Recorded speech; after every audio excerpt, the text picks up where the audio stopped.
Welcome back to the channel, everybody. And today we are going to go back to our roots a little bit.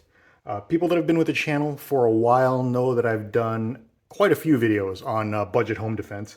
And I kind of feel like we've gotten away from that a little bit in the last couple of videos. The last couple of guns we've had on the channel have been like multiple times of what I've spent on the budget home defense series. So I kind of wanted to go back to that and touch on something that I think is a little more practical.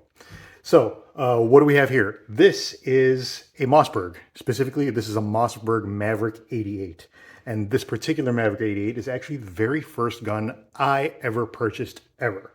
I bought this, I think, a little more than a decade ago now. So it's been with me for quite a long time. I was looking for something for home defense, and like a lot of people, I landed on a pump action shotgun. So I went to my local store and I think I found this for $168 or something. Hair under 200 bucks after all was said and done. I know that you probably can't find them for that much anymore, but I know that they're still a very good budget option, which is why I decided to cover this. Now, when I bought this thing, I was in a very different place from where I am now in my life. This was a couple jobs ago and a very large financial step down from where I am now. So I was looking for something very basic and very cheap, but reliable to spend my money on.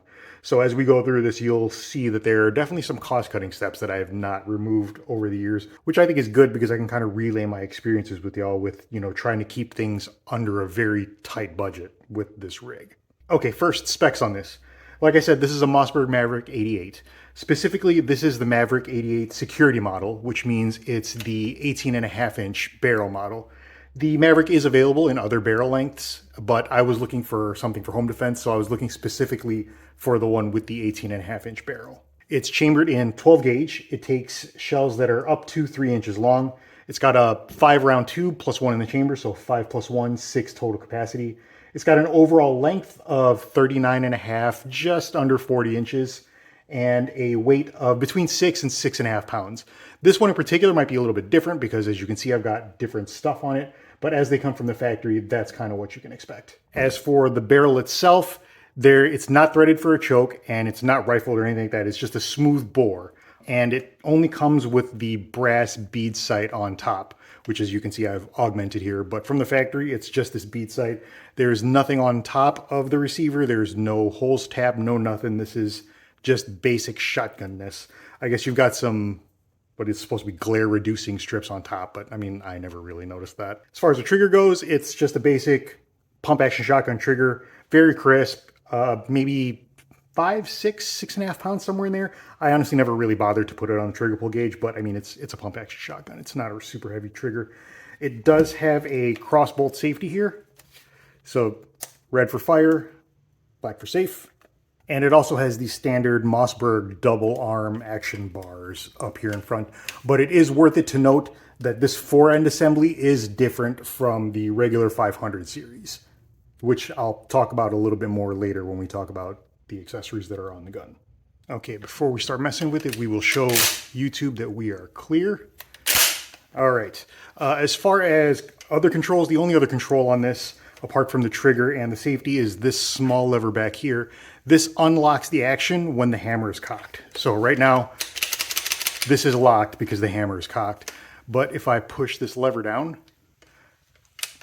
I can open the action. Okay, so we'll just talk about my experience with this kind of in general before we get into all the accessories of it. I can't even begin to count how many rounds I've had through this. Oh man, we're probably creeping up on 1,000, which, I don't know, for me through a pump action gun is a decent amount, right? I run birdshot through this when I'm practicing at the range. I have double aught buck for home defense and rifled, like 1 ounce rifled slugs for home defense, and it runs those very well. I've never had a stoppage or a failure or anything like that, as you kind of would expect from a Mossberg product. Okay, so going over this thing back to front, the factory stock here has a length of pull of about 14.5 inches. This Magpul SGA is about 1 inch shorter than that. So I upgraded that to have kind of a little bit shorter length of pull. And then moving on here, we have this cheapo plastic shell carrier. This is kind of what I was talking about when I told you that you could see that I was kind of cutting corners here. This is just some really cheap plastic shell carrier. I can't even get this off anymore, actually, if I try to force this off. Great. This is just some cheap plastic shell carrier I got off of Amazon. It screws into the receiver here and kind of in there. Now if I had to do this over, I would just get a Velcro shotgun card like I have on my other shotguns that I'll show you later. It's basically just a piece of Velcro that goes on the receiver, and then the card itself is elastic that holds the shells to it, and you just stick it on the side of the receiver. And when you need to reload, you just grab the whole thing, pull it off, put a new one on, and you're good to go. Here's a shotgun card really quick. So again, Velcro on the back, some elastic here that will hold the ammo in, little pull tab loop, just Velcros to the receiver, and then you rip it off and replace it with a whole new one when you need to. This thing is not as ideal because the shells can kind of fall out of this as it works its way loose, or it gets kind of shaken up by recoil and stuff. I didn't know any better, so these were kind of all over Amazon, so I bought one. Moving a little bit forward, the forend was kind of the biggest thing here. I knew I wanted a way to mount a light, and I saw from videos that doing like a clamp barrel mount was probably not the best way to do it. Plus I have short arms, so mounting a light all the way up here was not going to work for me with trying to, push at it with my thumb. So I knew I needed a light, and I knew I needed some sort of tape switch. So the solution to that was going to be a forend with some M-lock. This is the Magpul MOE forend. They do not make one for the Maverick, so this one is the one for the Mossberg 590. I think the 500, 590, they're all the same. The big thing here is that this is not directly compatible with the Maverick, which is something that I learned when I went to go install it.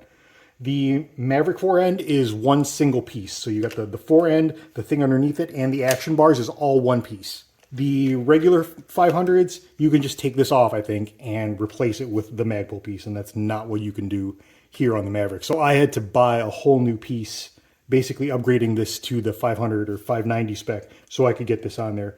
Before I did that, I actually took the standard Mossberg Maverick thing and like dremeled it out to try to make it fit. That worked for a little while, but then I was getting some instances where it wouldn't fully go back into battery when I was pushing forward on it.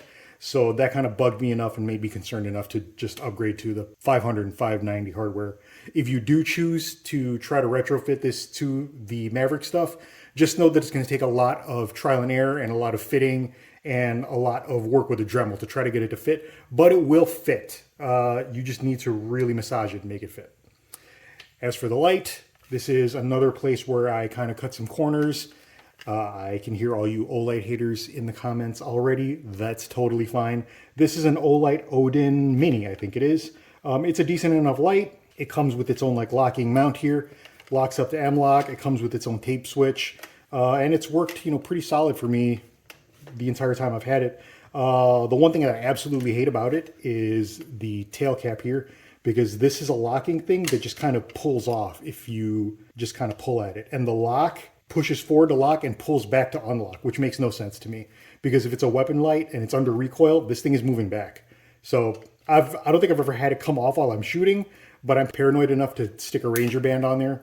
I've known people to put electrical tape and stuff on there to try to keep it on. Now I would just put like a streamlight on there, but this has served me well enough and I'm not really all that bothered to replace it. The tape switch mount is something that I found on Amazon. Back then I think it was also like 10 bucks. I can't remember what I searched for, but I'm pretty sure if you just put Olight Odin tape switch mount, you will get it. Finally, all the way at the muzzle, this is a like high-vis fiber optic stick-on sight, because I was having a hard time picking up that bead because my eyes aren't really all that great. So I just stuck this on there. Honestly, it's not really all that great, but it is what it is. So we'll do a couple things I like and a couple things I don't like, because that's kind of how we do on the channel. A couple things I like: it's a pump action shotgun, so you can't really go wrong as long as you know how to run it positively. As long as you put a good amount of force into racking the slide, regardless of what kind of load you're running, it's always going to load. It's always going to go boom. I like how compact it is with the 18.5-inch barrel. It's noticeably shorter than my other home defense shotgun, which is nice. I like it. Combined with the shorter length of pull of the Magpul stock, it makes it really easy to handle and stuff like that.